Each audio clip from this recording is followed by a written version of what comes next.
We're back with the Costello Coaching Podcast. I'm Tommy Costello with my co-host, Andrew Rohrbach.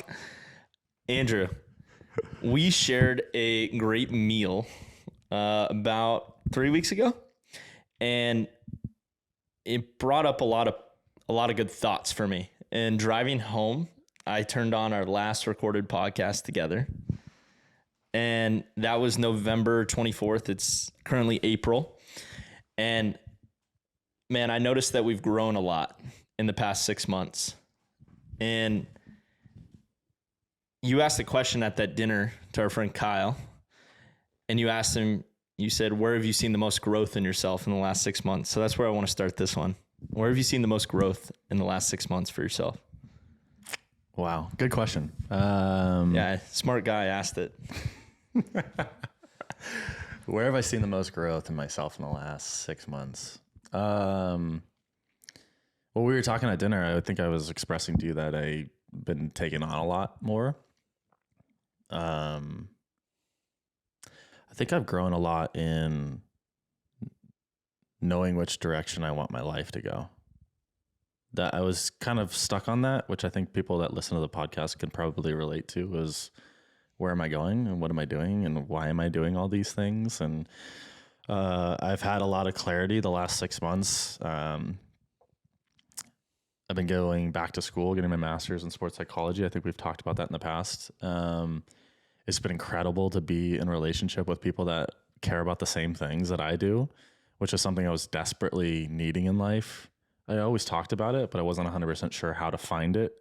But I jumped into something.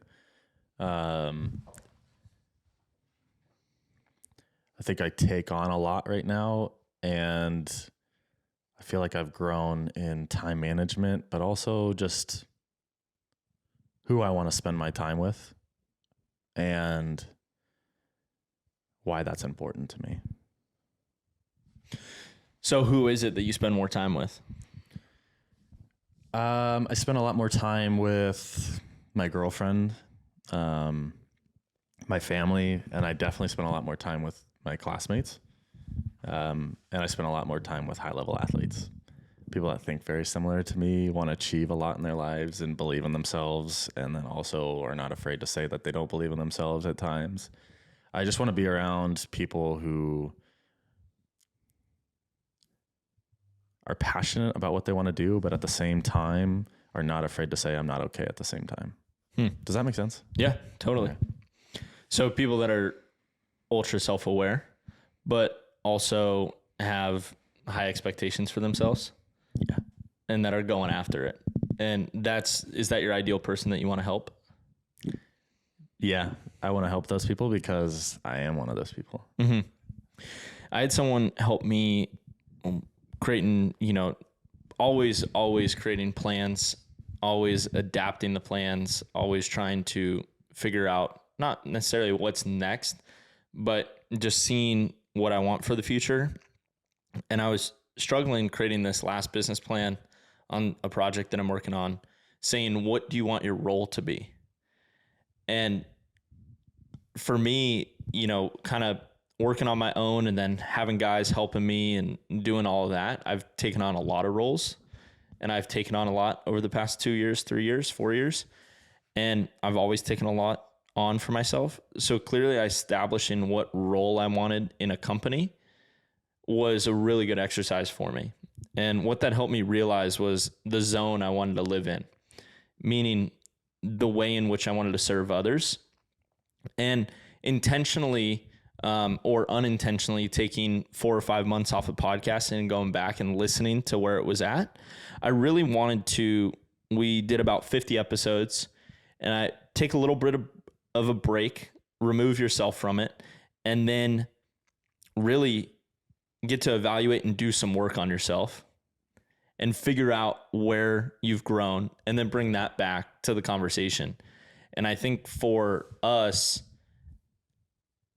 we are both clearly understanding what types of roles we want to live within our life, which is unique. And I think a lot of people get confused in the way in which they want to live in this world, and they end up adapting to kind of what other people have directed for them, rather than oneself directing that. And so self-proclamation or declaration on what you want to do can be like the hardest step, but I think it's the most important step in someone's life or in their career or in their season or whatever. And clearly establishing what you want for yourself is a process that takes time, due diligence, experience, and really a lot of self-reflection. Yeah, that's a great point. I think that's incredible, by the way, that you've gotten an opportunity to be in that space and find different roles for yourself. Yeah. But I do want to take it back a second. What did that process essentially look like for you? And I think where I'm kind of gearing this Which one? Establishing my role? Yeah, well, you're talking about you took some time off. Mm-hmm. What's your thoughts on time off? Yeah, so time off for me was time off from training a high volume of people. So just to kind of catch the listeners up, through December, January, and the early parts of February, I was spending about 3 days a week in Arizona training high-level professionals. I would fly in Wednesday morning, land at 9:15 in the morning, and then I would take the rental car up to the facility. We'd get there around 9:45, 9:50. First training session started at 10 a.m. I would roll training sessions until about 2:30, 3 o'clock. Some were small groups of 4 to 5. Some were bigger groups of 7 to 10. And then some one-on-one sessions with these really high-level baseball players. During that process, I got time to myself. It kind of removed me from my business indirectly. Yeah, I was working in my business, but I wasn't working on it as much because I was so involved with such high-level people where I needed to really, really be focused on that work. And so I saw some declines in my business and the things that I was growing at home. But I got to learn a lot about myself and like pros and the way that pros work. So that was productive. But then once that finished, I really have dedicated my time to pretty much 2, 3, maybe 4 athletes, but really 2 guys, and pushing them through kind of this first finish line for them being the draft. And that's been really, really good work for me. A little, I don't want to call it stressful, but you just feel what they're going through and you really want to be there to support them. And it's so tricky because it's so physical. Like there's so much about it that's physical. You just want them to be healthy and you want them to be safe. But then the mental side of it is just a whole nother ball game. And that's really been my life the past 6 months. Well, dude, that's pretty great to hear you say that. What? Well, just because the Tommy that I first met, and this is not shaming or guilting that Tommy, but I felt like you were afraid to step away from work. Mm-hmm. And it seems like you just made other choices, like other things came up in you that you were very interested in and curious, and you gave yourself permission to go and see those things out. And taking time away from business at home was maybe something more difficult for you a couple of years ago. Mm-hmm. You're really focused on building that, but by you stepping away and trying other avenues brought some curiosity to you and maybe a new direction of where you want to go. I just wanted to hit on that because I think that's something I really struggle with. And I think a lot of people struggle with is that concept of if I'm just working hard and I'm going this direction, I just have to be singularly focused on the end goal. Yeah. And there's so many different like roadmaps to get to that end goal. And part of it, I think for me is like, if I'm curious about something, my body's telling me, hey, I kind of want to explore what that is. And all I'm trying to say is for me, I've learned the hard way that if I ignore those signals, I'm kind of like ignoring myself. And when I do that, I'm not actually going in the direction that my body wants me to go, my head, my heart, whatever you want to call it, my brain wants me to go. And I think that's pretty awesome that you did that. It seems like you have a different outlook on who you want to be with, where you want to go, and you gave yourself permission for that. So thanks. And I think that when you're talking about direction, I was talking with my brother a few weeks back, and to give some context, senior college baseball player, freshman All-American, all-conference sophomore, Cape Cod. Let's go, Jack. National Player of the Week his junior year, breaks his hand 10 weeks before the draft, and then is a senior, and he's doing really well. But you know, when you're a senior in college, the cards are stacked against you in terms of getting drafted. And so there's this external validation of being drafted. It's in the near future, but it's so far outside of yourself. You have to do so much during the season. The advisement and the advisors around him have kind of said, hey, you know, it looks like you're going to have to hit 15 homers and hit 350. And these are absurd stats. And he's proven himself 3 years in a row. And then you have to do this, and then you might get a chance. And what was kind of happening to him was, I don't think he was feeling the pressure by any means of it. But my brother is the type of guy where some people, it takes 10-hour-long phone calls to work through a process like this. For him, what I think is so incredible about him is when it comes to like the mental process, it takes him 10 minutes of a real serious conversation, which is unique. And I got on the phone with him, and the advice that I gave him, back to your point about being singularly focused, was I said, Jack, do not think that your external circumstance, meaning the draft or what scouts think of you, determines your value. You're an incredible baseball player. You've always been an incredible baseball player. If you were Cape Cod, All-American, All-Conference, and all those things were highlighted on you, and it made you feel like you were a better baseball player, you're better than you were when you were those things. Because you've stacked thousands of more hours into your craft. You're so much more mature. You're a great leader amongst your peers. You're doing all these things great. Don't let someone say that it's going to be tough for you to get drafted, and oh my God, I'm 20 points under the average that I need to be hitting, and I'm not on track for the home runs that I need to hit. Determine your value. And so how that works in multiple walks of life is, if you're not where you're at or where you want to be yet in terms of the validation from others, it does not deter your value. And I think a lot of times people think that their value is based off what others think of them rather than what's burning inside of them. And so getting people connected back to that is how you can illuminate that energy to the world, and it will return back to you. And so when you feel like you're less than, you will get less than. And if you feel like you're more than, you will get more than. So it can sound a little foo-foo, but for him being such a hard-nosed, disciplined, hardworking ball player, he got it. And he's like, thanks. Like, I get it. Got it. Okay, I'm good. And it was a 10-minute conversation. And just reminding him that he is that ball player, even though your outside circumstance says that it's going to be so hard to achieve that external validation of being a pro, you are still a great baseball player. Yeah, that's really good. I was thinking about that when you were just talking about it. I was thinking when I was playing at Long Beach, I just felt the best performances I ever gave was when I realized I was more than just the athlete that was performing that day. That sounds foo-foo-y, but I was really genuinely out there having thoughts of like, what am I going to have for dinner after this game?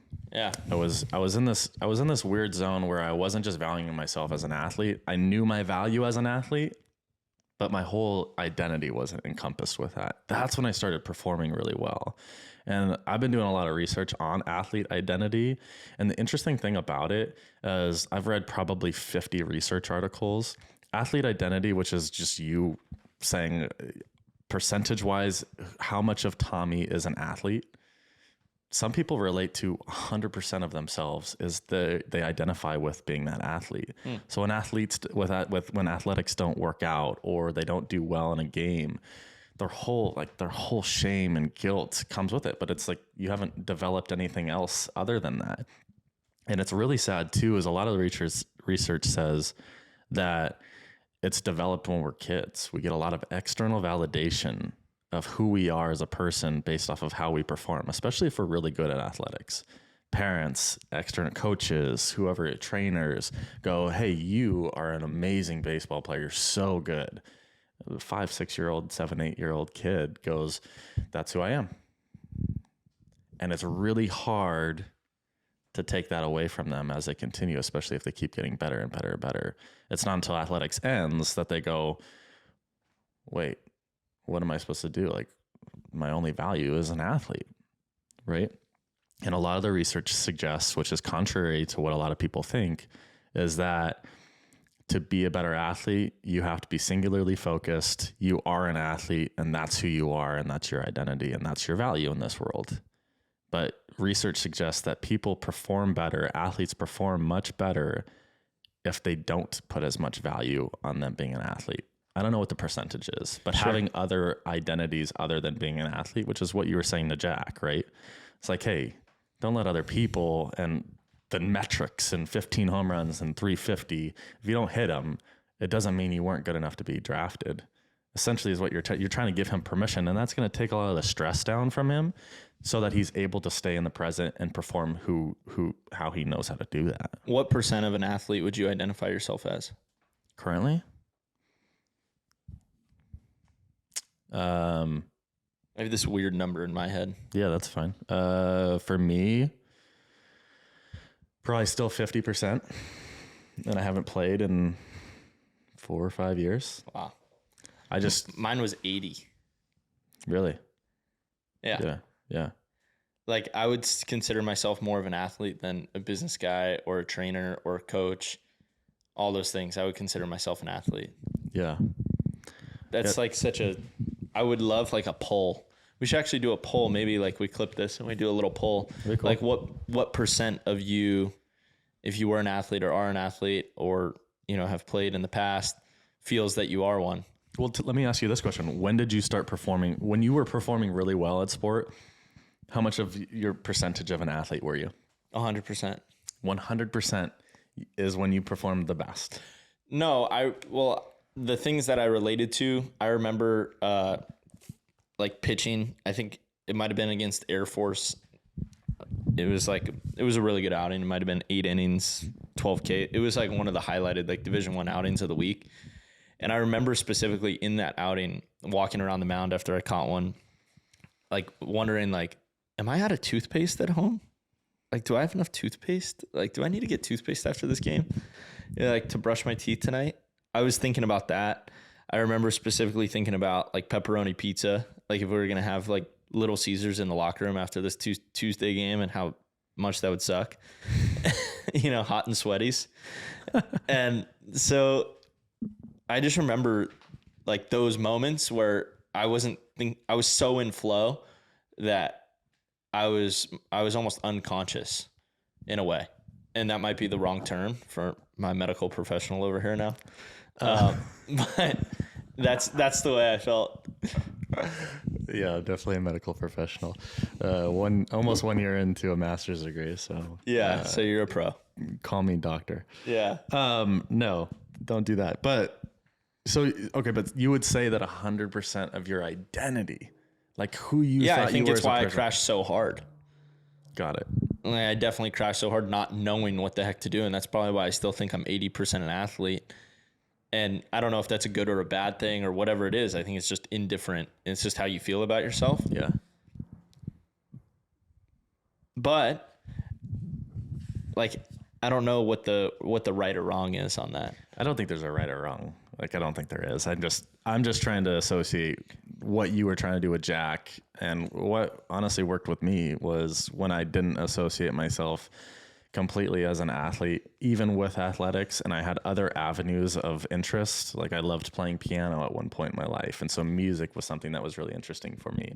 And then I was also taking courses on sports psychology, and I was like, wow, I'm really interested in learning how the mind works. Yeah. And Ken Ravizza came to Long Beach State and started giving like mental performance talks, and it was like, oh my gosh, man, that like blew my mind. I was like, wow, slowing the game down and thinking about my breath, how that clears my mind. And when I have a clear mind, then I'm all of a sudden performing better. And then my interests are, yeah, I can lock it in when I got to lock it in. But as soon as that pitch is over and that play is over, my interest can go somewhere else, and I can take a deep breath, analyze if I want to analyze. It just allowed me to be a lot more centered. I have a question for you. Yeah. As you're on the coaching side and mentoring side now with athletes, as you're talking about that, and I'm visualizing a younger Andrew listening to Ken Ravizza and thinking about breathing, slowing the game down, all these concepts that if you and me talked about them now, they'd seem so elementary. We would keep scrolling if we saw that on Instagram now, or, if we saw an article about it, we wouldn't really read it because it'd be like, yeah, of course. It's obvious. Do you feel like you tend not to share these elementary concepts with athletes because you assume that they already know? I think I have a tendency to do that, which you work with a professional, you assume that they know these things, and you don't want to sound unintelligent when you're talking to them because you're sharing such an elementary concept with them.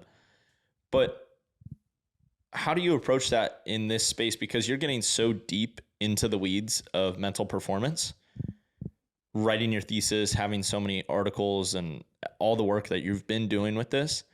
How do you, because complex topics for you can probably seem elementary now to yourself. Yeah. Whereas maybe an athlete's never been introduced to it. So how do you approach that?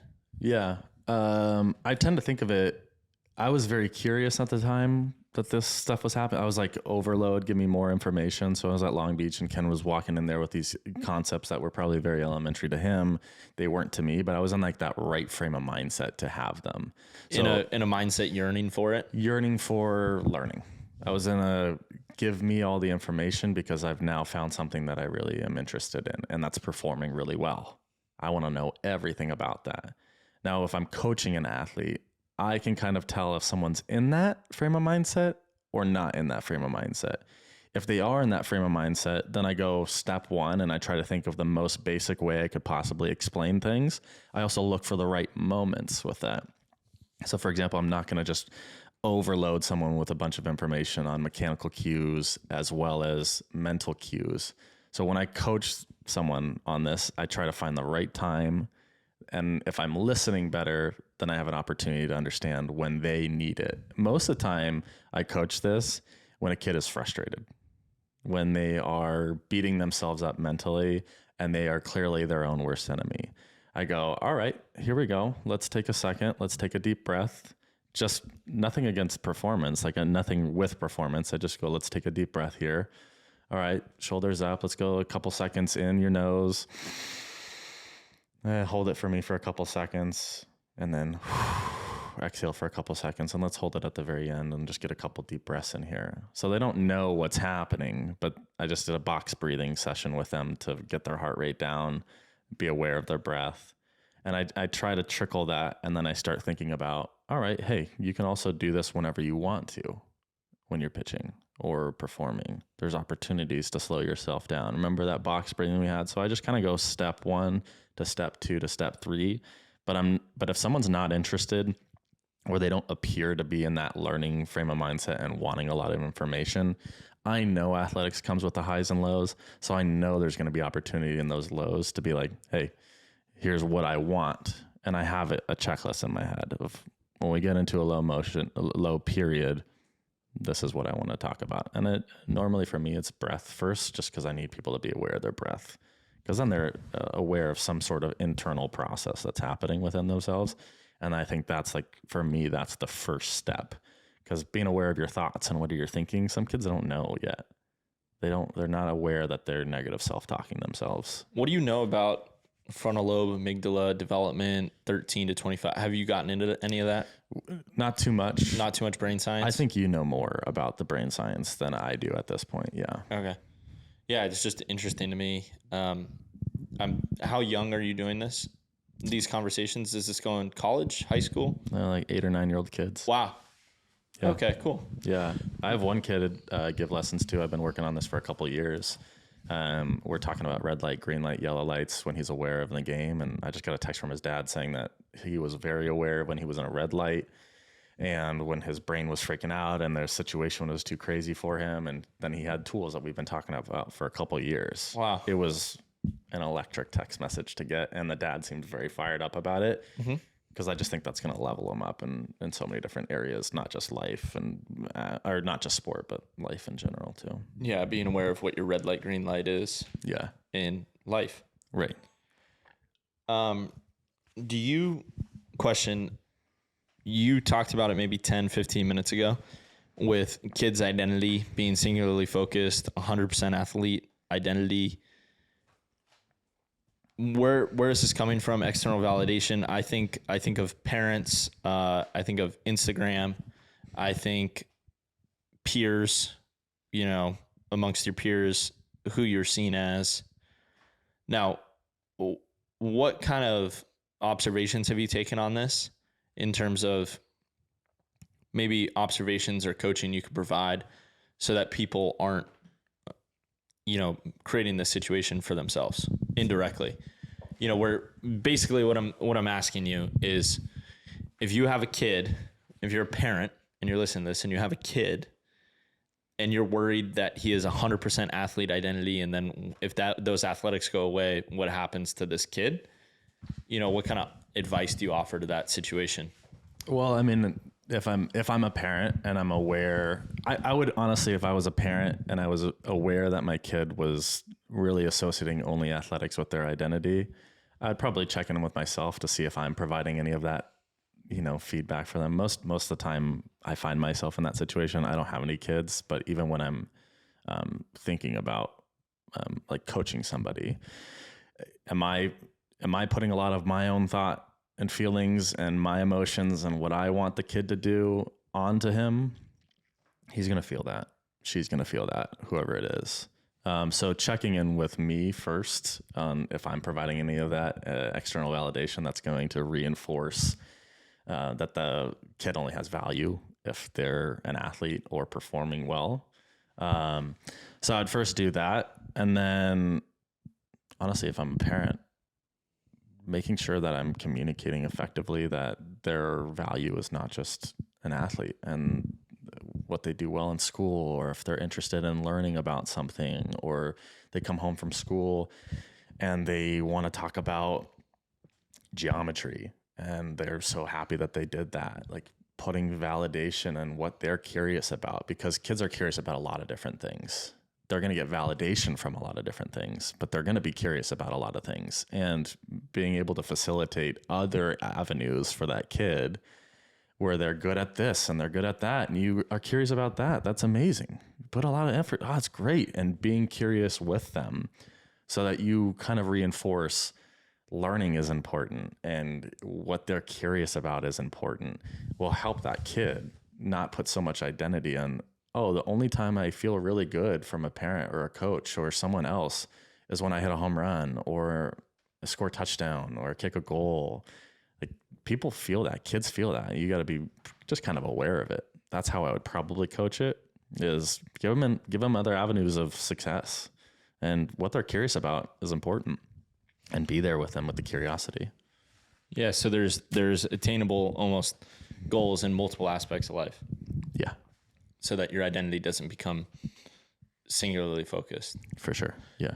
Steven talks about this with me he calls it parents hijacking the experience, where it's very easy for a parent or a coach or a person of authority to hijack the experience and allowing the individual to, and hijack kind of has a negative connotation. So I don't want it to be purely negative, but you can positively hijack a situation. If your kid's in a bad spot, you can hijack it. Maybe you go bully the coach and force him to move from last in the lineup to the first in the lineup, and you're hijacking. You think it's helping that kid. Reality is it's not helping him, or you can hijack the experience and force the kid to go practice more and work more and train more so that, he performs better, and then he's validated or she's validated after they start performing better because of the repetitions and the practice. But if it's not self-started, if it's not coming from within, you got to be really careful, because as a person of authority, as a coach or as a parent, I'm sure you want to provide the structures and the disciplines to show that this is the way in which you improve in something, because that is so important. That's so important in the learning process. And that's why you have coaches and parents, is a supportive experience. But when it shifts from being supportive to hijacking, you have to be aware of that as the person in authority.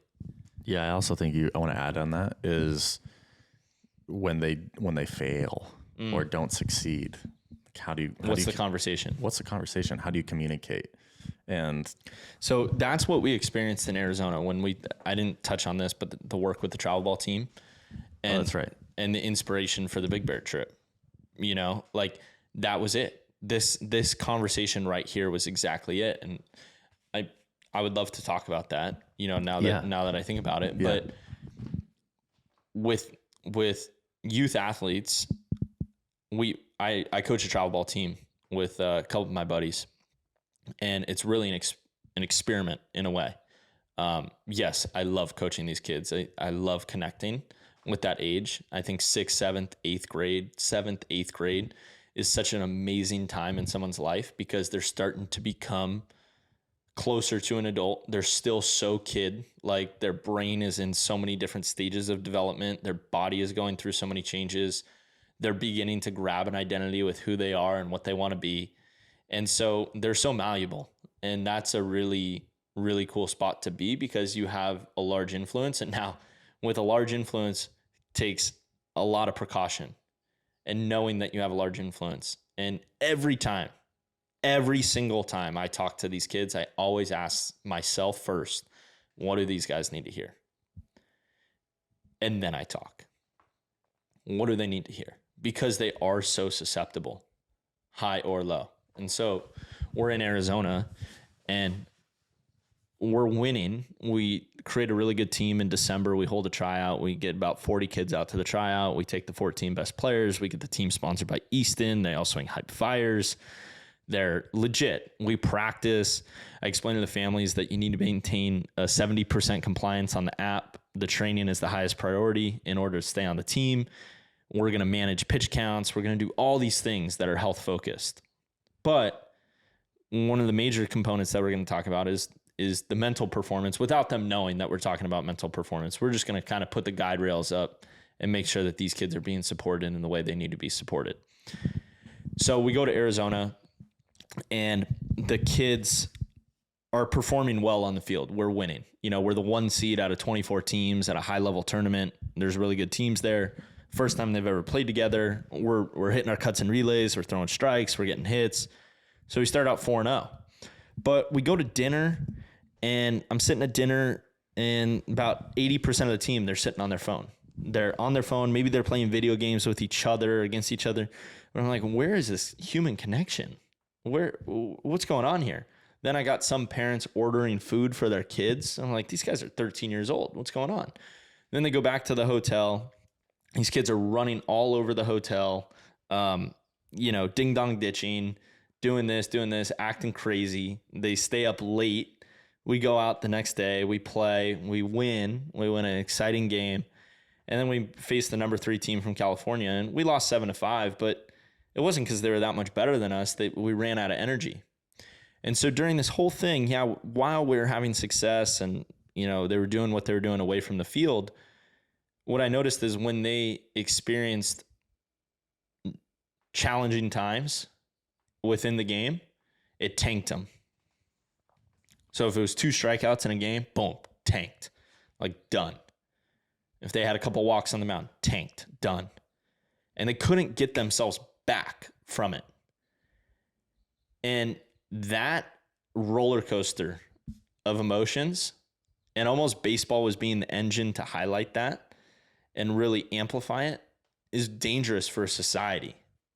And so if these people or if these humans go through their life going highs and extreme lows, that's an unsafe place to be. Now, that's what inspired the trip to Big Bear, was observing that and being present with that and not entertaining and hanging out with the families and participating in what everyone was doing, and more so just being in a place of observation and really taking notes and saying, wait, where do we most help these kids? Because the baseball thing's easy. Yeah. Just to interject real quick, was it hard for you to bite your tongue to communicate immediately of how you felt about the situation? More so I highlighted it like post-game. No one ever remembers a post-game talk, and I don't expect them to. But it's about setting up a consistent message, I believe, and establishing what the culture is with that consistent message. So no one's going to remember exactly what I said in one meeting. But if I'm consistently delivering the same message time and time again, it will become the culture. And I used a boy, there's a kid named Lenny on the team, and Lenny is the greatest kid. He's the most positive kid. He's a good ball player. He's just exactly who you'd want, your son to be. Like he's a great human being. We love Lenny. Like, like Lenny could have like size, speed, strength, all these things. And then his character numbers are like a 90 grade, and for people that don't know what that means, when you're getting drafted in the MLB, they'll put these scouting grades on you. I believe it's a 30 to 80 scale. Yeah. So, power 50, speed 60. Lenny, character 90 grade. He's off the charts. Like he's a beast. So anyways, back to the story. Lenny experiences a tough first at bat. We end up pulling him from the game, and you can do re-enters in this, and doesn't flinch, like supporting his teammates, present, no reaction. Yes, sir. No problem. And then he gets put back in the game for defensive reasons at first base, really good first baseman. And there's a kid struggling on the mound. And this player that was struggling, he was talking a big game, let's say, before he went out there and how good he was going to do and all this stuff. And he didn't perform to his best. And so he's pitching, and Lenny, supporting him the whole time, ends up foul ball with 2 outs. And this guy, we're grinding on every out. And the coaches that were with me wanted me to pull him from the outing because he was like 25, 30 pitches into the inning.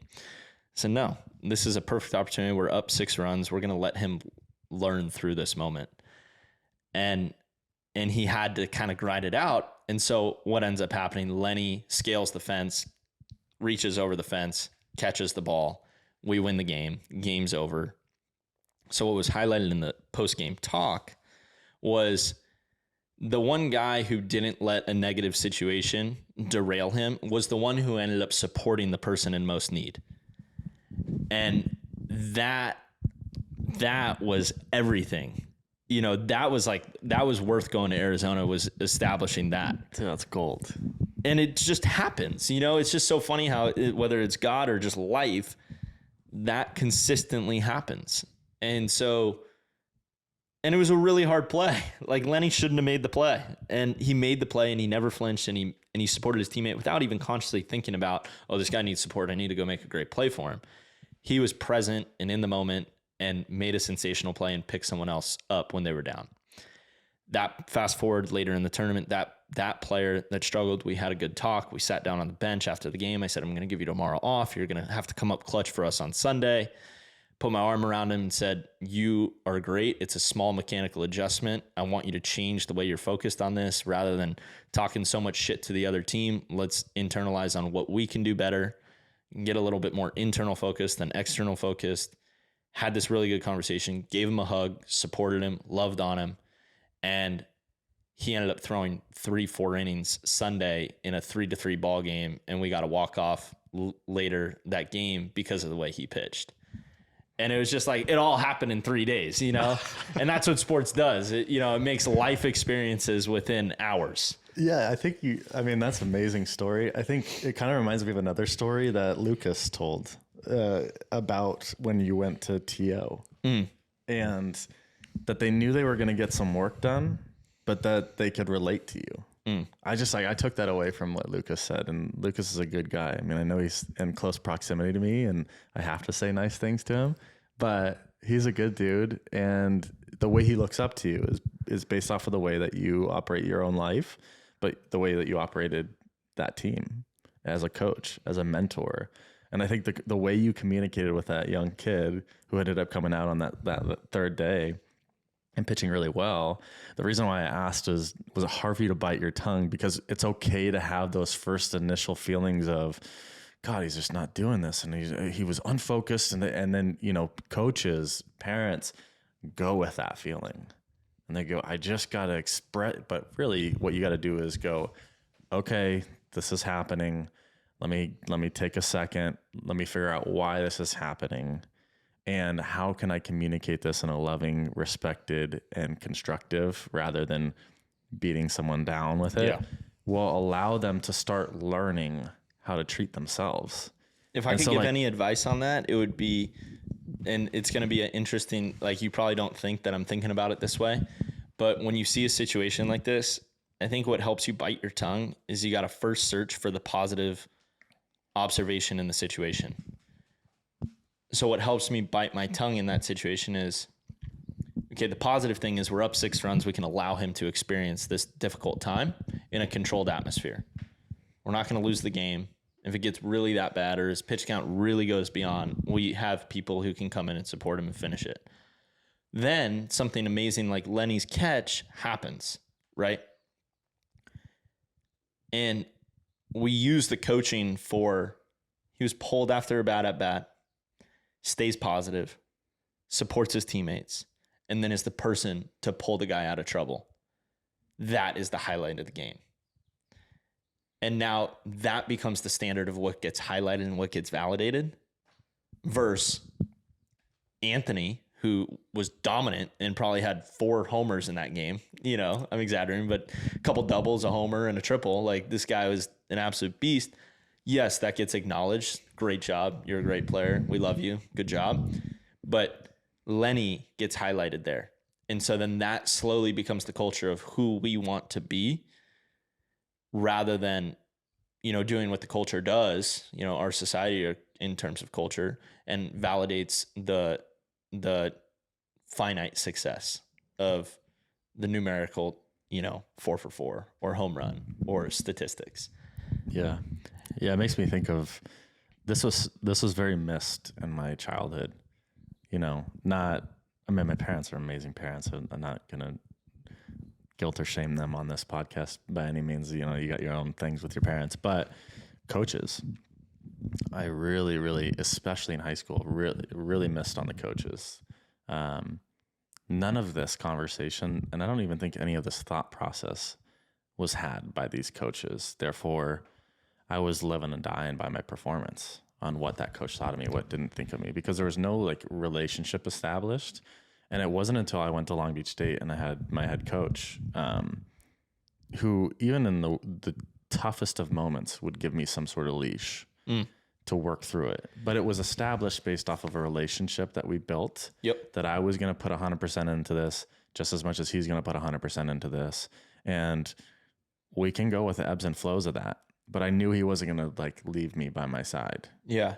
I had that feeling. And maybe he like hit on that with me and didn't hit on it with a lot of people. You can't be perfect, but that was established. And I think that's something that's really needed amongst every person, is finding someone or having a coach or having a mentor or having a parent that give you that leash to make mistakes and to triumph and then fall again and continue to keep diminishing and shrinking that like window of tolerance to be able to do that over and over and over again. And what I mean by doing that is, how do you talk to yourself and how do you pick yourself up and how do you want to operate in the world when you're not doing well as when you're doing well?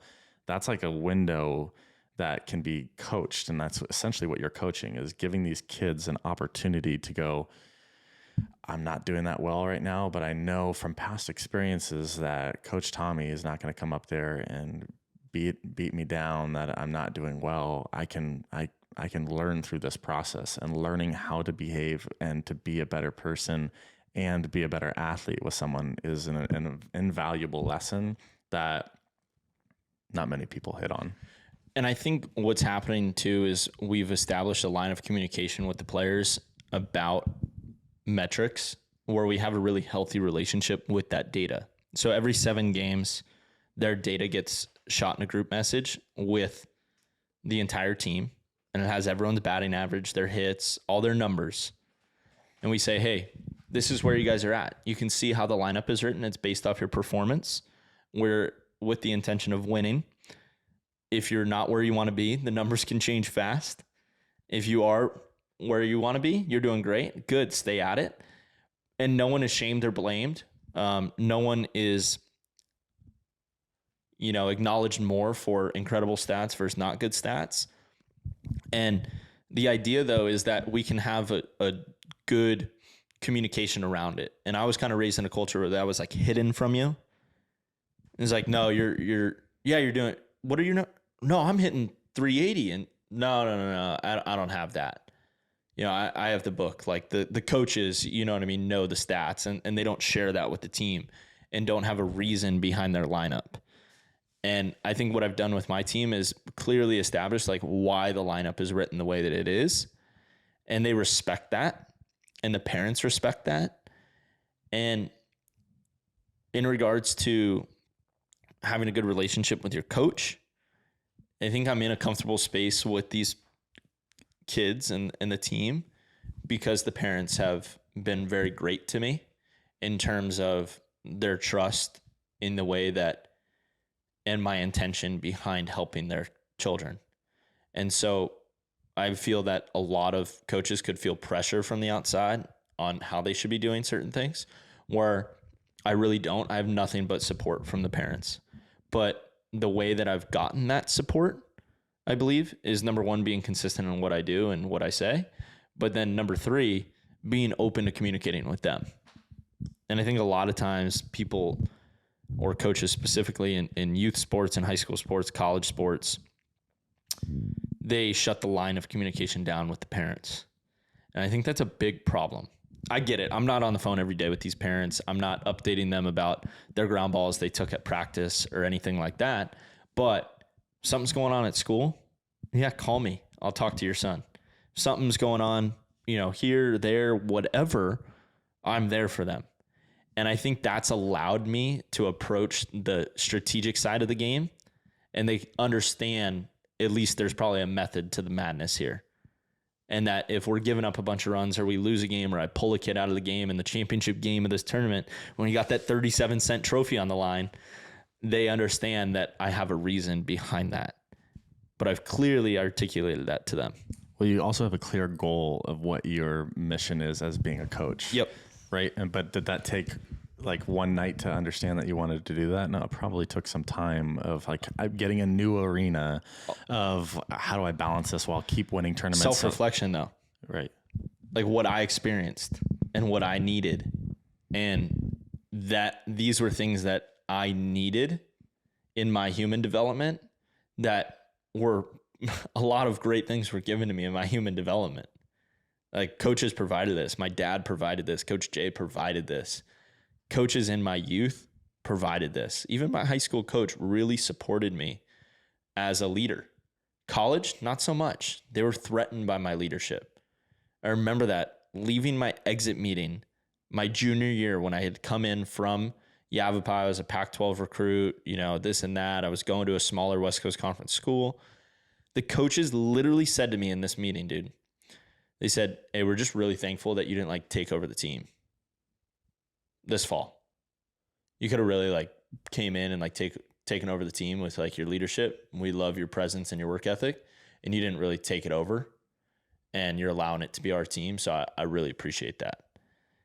And I in the moment took it as a compliment. Oh wow, these guys are acknowledging me this and that. I look at it now and I go, what the hell? They didn't want this guy to be a leader. And then fast forward through the season, what that really meant was they were going to suppress me and suppress what I was about and not fully let me live up to my potential of being a leader, and really fucked up the way that I thought about myself. And I was in a really bad headspace, really bad, dangerous one that took a lot of work to get out of. And so my point is, the coaching can have a lot of influence on how that individual feels about themselves. And so it takes a lot of self-reflection as a coach to know that you have this influence. And it goes back to, what do I most need to tell them right now? What do they most need to hear right now? And then speak. Yeah, not so much what do I need to say right now. No, it's not about me. Not about me at all.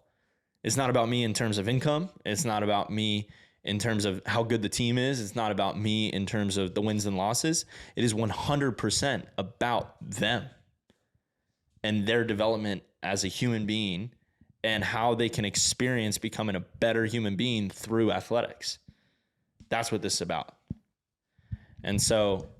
Oh, it's tough. It's tough. I just want to say this. It's tough that you had to go through that experience that you went through.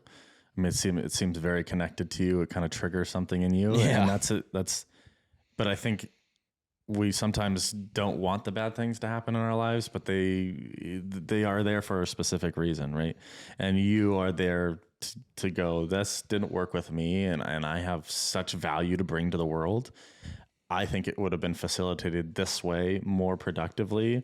And that comes with not letting people just go off and fly off the seat of their pants, but also holding them accountable for their actions, but also not pushing them down and not allowing them to grow as people. And I think that's what you're hitting on, is like, how can we communicate to people to give them some sort of boundaries, understand a direction that, you know, some values and goals and morals that they should have as people, and who they hold themselves accountable for, and who they want to be in the world, but not chaining them down with those rules and regulations. And finding that balance is really tough, and asking yourself better questions of what do they need to hear right now comparatively to what do I feel right now in my body that I need to get out because I'm angry that they didn't operate in the way that I've been talking about for months. And like, how many coaches have this conversation where they just keep doing the same thing over and over again? I don't understand. I'm not 100% sure why this keeps happening.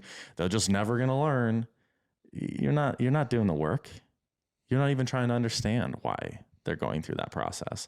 And if you start to try to understand them, you get to their level. Like when I give lessons to 8-year-old kids, I'm 6'3". I'm definitely not going to stand above these kids. No way.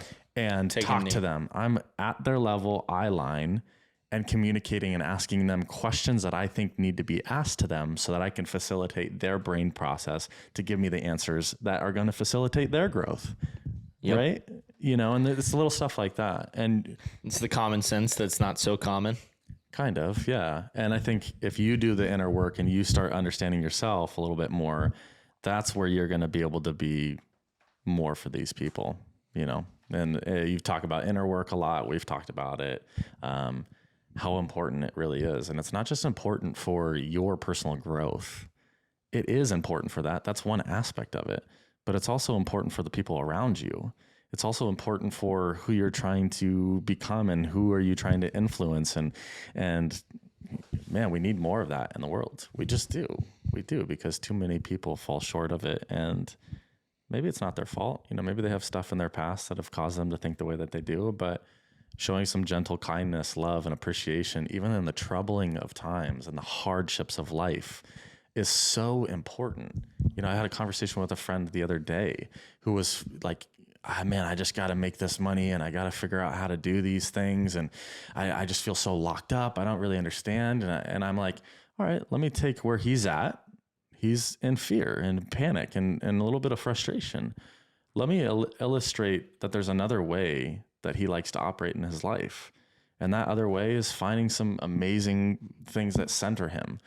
And when I did that, it seemed to go, okay, great. I do have this other value of who I am as a person. And let me take those values and then let's see if we can start trickling these back to going, these amazing parts of my life that make me feel really centered, I can find them in the tough things. And I don't have to operate in fear so much because I can value, you know, rest, and I can value centeredness and love and appreciation. It's missed in the world today. It really is. Yeah. Love on people more. Yeah. I think that's a good spot to finish it.